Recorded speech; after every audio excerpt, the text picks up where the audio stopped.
Mi esposo me engañó, y cuando presenté el divorcio, descubrí que su abogada era la misma mujer con la que me había sido infiel.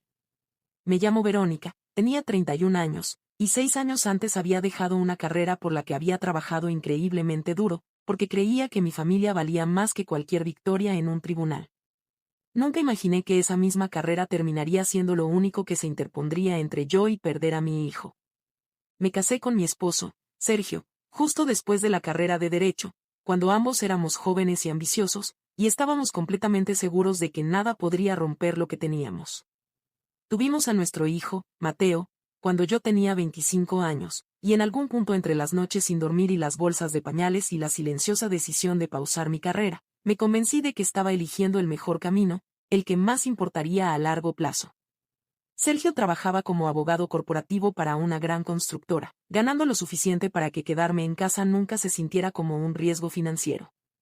Se sintió, durante años, como la decisión más segura de mi vida.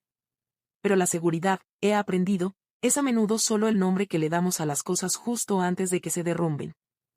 Empezó pequeño, como suelen empezar estas cosas. Sergio comenzó a quedarse más tarde en la oficina, primero 1 hora, luego 2, luego noches enteras que se convertían en cenas perdidas y Mateo ya dormido para cuando su padre finalmente entraba por la puerta. Empezó a dejar el teléfono boca abajo en cada superficie, girando la pantalla lejos de mí incluso durante algo tan simple como el desayuno. Cuando le preguntaba si todo estaba bien, suspiraba, se masajeaba las sienes, y decía que el trabajo estaba brutal en ese momento, que yo no entendería la presión bajo la que estaba. Quería creerle. Dios, quería creerle tanto que construí justificaciones enteras en mi cabeza para cosas que, viéndolo en retrospectiva, ya sabía en el fondo que eran mentiras. La verdad no llegó con suavidad. Llegó una tarde cualquiera, mientras estaba de rodillas en el asiento del copiloto de su carro, buscando una liga para el cabello de Mateo que se había perdido, mis dedos rozaron un papel doblado metido en el bolsillo lateral. Un recibo de hotel. 2 nombres en la habitación. El suyo, y el de alguien más. Me quedé sentada en ese carro casi 20 minutos antes de poder obligarme a volver a entrar a la casa. Cuando lo confronté esa noche, colocando el recibo sobre nuestra mesa de la cocina, esperaba que mintiera como siempre lo hacía, suave e inmediato. En cambio, simplemente se quedó ahí sentado, y algo en ese silencio fue de alguna manera peor que cualquier negación. Finalmente lo admitió, en voz baja, casi clínicamente, como si estuviera leyendo una declaración en lugar de confesar que estaba destruyendo nuestra familia. Había estado viendo a alguien durante meses. Alguien de una conferencia legal. Alguien que, en sus palabras, entendía las exigencias de su carrera de una forma que yo aparentemente ya no podía. Presenté el divorcio 3 semanas después. No lloré cuando firmé los papeles. Creo que ya había llorado todo lo que tenía que llorar en los días anteriores, sola en la regadera donde Mateo no podía escucharme.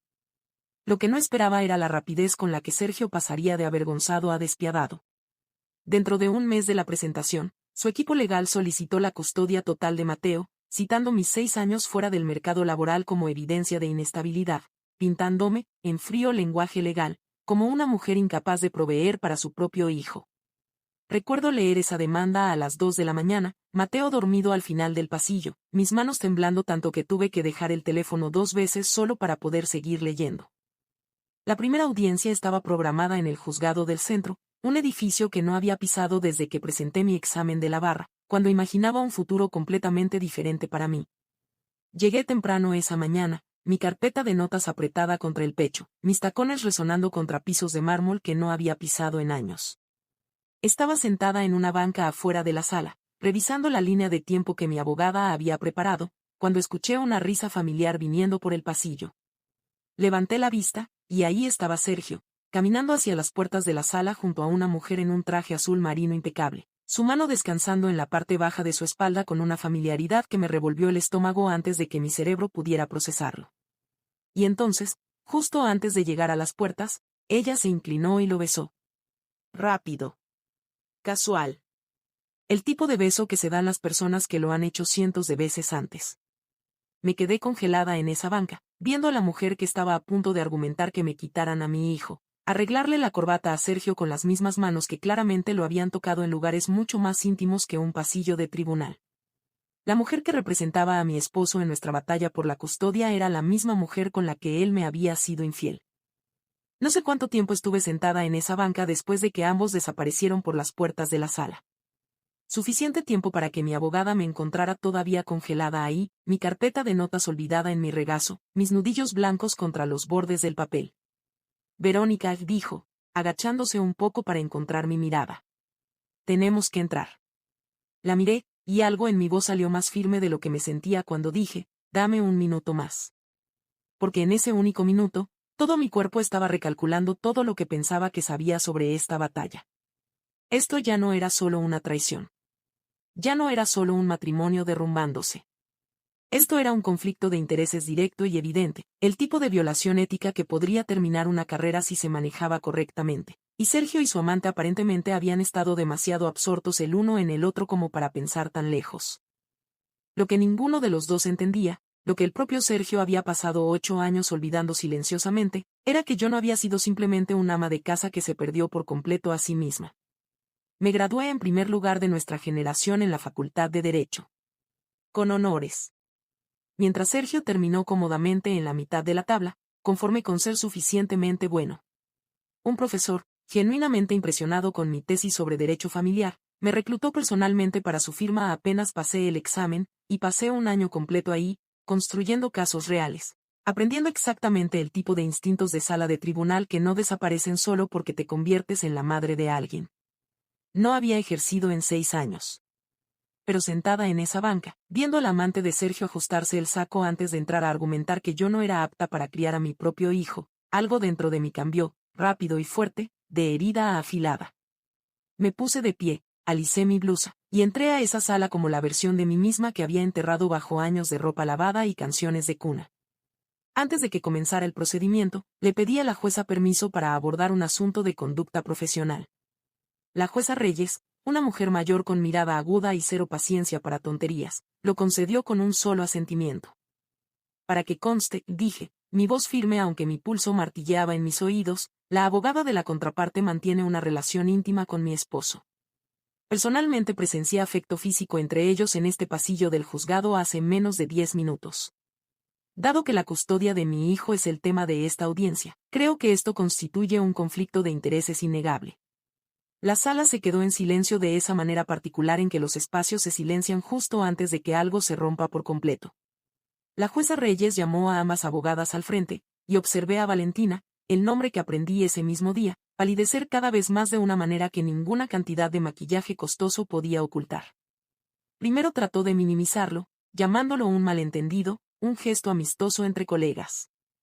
Pero la jueza Reyes no estaba interesada en vagas garantías, especialmente después de que expliqué con calma y claridad exactamente lo que había presenciado, la mano en su espalda, el beso, descrito con la misma precisión clínica que alguna vez usé para construir argumentos como joven asociada. Valentina fue descalificada del caso esa misma tarde, retirada por el conflicto de intereses. La audiencia se pospuso mientras Sergio, rojo de la cara y furioso, buscaba desesperadamente nueva representación. Recuerdo exactamente la expresión en su rostro cuando ambos salimos de esa sala. En algún punto entre la humillación y la incredulidad, como si alguna parte de él nunca hubiera considerado seriamente que la mujer que había dejado doblando ropa en casa todavía supiera cómo pelear. En las semanas siguientes, tomé una decisión que me sorprendió incluso a mí. En lugar de contratar a una abogada de reemplazo, pedí al tribunal permiso para representarme a mí misma en el proceso de custodia, algo completamente legal dada mi licencia vigente, incluso después de años sin ejercer activamente. Mi abogada original me lo desaconsejó, me dijo que los casos emocionales eran exactamente el tipo de casos que los abogados nunca deberían manejar para sí mismos. Pero algo en mí necesitaba estar de pie en esa sala, no como una esposa afligida esperando que alguien más peleara por ella, sino como la mujer que se había ganado, con sangre, agotamiento y años de sacrificio silencioso, el derecho de pelear por su propio hijo con sus propias manos. Pasé el mes siguiente reaprendiendo derecho familiar con una intensidad que no había sentido desde los exámenes finales de mi último año de universidad. Me quedaba despierta después de que Mateo se dormía, rodeada de precedentes de custodia y expedientes esparcidos sobre la misma mesa de cocina donde Sergio una vez había confesado todo con esa misma calma fría y clínica. Construí un caso, pieza por pieza, que desmantelaba metódicamente cada afirmación sobre mi supuesta inestabilidad. Citas con el pediatra que yo había programado y a las que había asistido personalmente. Juntas escolares que nunca había faltado. Años de presencia constante y estable en la vida de Mateo, construida mientras Sergio pasaba cada vez más horas con una mujer que no era su esposa. En la audiencia final, la nueva abogada de Sergio intentó un último ángulo, argumentando que mis años fuera del mercado laboral me hacían financieramente dependiente y, por lo tanto, menos capaz de proveer estabilidad para el futuro de Mateo. Me puse de pie, alicé mi saco, y miré directamente a la jueza. La contribución financiera y la estabilidad parental no son lo mismo, dije. Durante 6 años, construí exactamente el tipo de cuidado constante y presente que los tribunales de familia existen específicamente para proteger. Mi formación legal pudo haber estado dormida, pero nunca desapareció. Y es más que suficiente para sostener tanto a mí como a mi hijo de aquí en adelante. La jueza Reyes falló a mi favor. Custodia física primaria, otorgada a mí, con Sergio recibiendo el régimen de visitas estándar. Afuera del juzgado, Sergio me alcanzó en el estacionamiento, su voz tensa, atrapada entre el enojo y algo casi parecido al respeto. No sabía que todavía tenías todo eso en ti, dijo, señalando vagamente hacia el edificio detrás de nosotros. Abrí la puerta de mi carro, girando para verlo una última vez. Nunca te molestaste en preguntar, dije. Simplemente asumiste que dejé de existir en el momento en que me convertí en la madre de alguien. No tuvo nada que responder a eso. Subí a mi carro, y antes de siquiera salir del estacionamiento, marqué el número de la firma donde había trabajado todos esos años atrás. El mismo profesor todavía figuraba como socio principal. Dejé un mensaje preguntando si habría alguna vacante para una abogada lista para volver al derecho familiar, con efecto inmediato. 3 días después, me devolvió la llamada él mismo. Verónica Salas, dijo, con calidez inconfundible en la voz.